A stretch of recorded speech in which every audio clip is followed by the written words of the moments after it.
Now, for the first time ever, the BBC is coming together to enjoy a truly unique performance. Loving music as much as you do, this is BBC Music.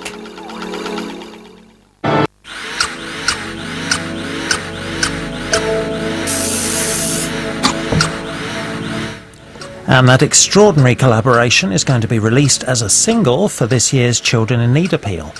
More information online at the BBC Music website. The 100k house returns at this time next week because now, no wonder our BBC Two dog is so excitable, we're surrounded by cats.